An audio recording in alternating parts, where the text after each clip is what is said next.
If we're thinking about how to create a better member experience, this is something where you're an expert. Imagine you're coming, you just, were placed in a new role, leading a large health plan.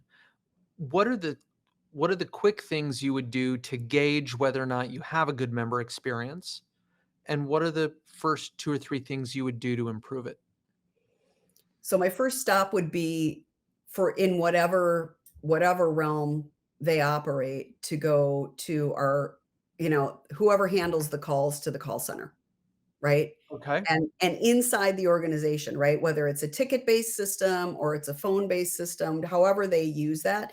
And actually understanding that is one of the first things, right? Because how are people reaching out to us? Do they think that works?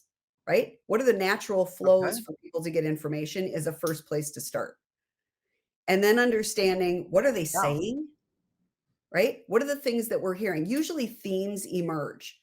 And you could say, "Oh, well, Mm. we've got a problem with this because we're getting 100 calls a month on this thing." Mm.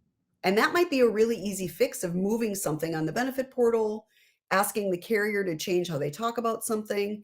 And then I would also do the same thing with the different provider partners that we have to get their intake of what are people saying? What noise are you hearing? That's your first cut to potentially find really low-hanging fruit, right? This is great. Pay attention to the low-hanging fruit. Like, again, start small. You don't have to go out with a big campaign about something. Fix some of the irritants, right? The stuff that's sand in people's underwear. It's like just, you Totally. know, the grit of life. If you can make that better, that starts to have a neighbor effect. And people are like, oh, I didn't find that hard at all. You should do this. We realigned all of the mental health benefits at the energy company to make it a single point of entry system that then you were navigated to the best place for you to get help the fastest and the cheapest. We didn't change a single benefit. I love that. You probably didn't need a big new budget, you didn't have to change the benefits, you probably didn't need a new vendor, you just reoriented around the patient after listening to the members.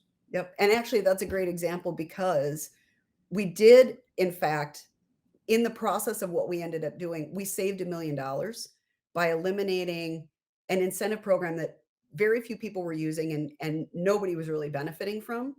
Took that money and instead of giving it back to the budget, reinvested it in new solutions that could augment what we were doing in the space.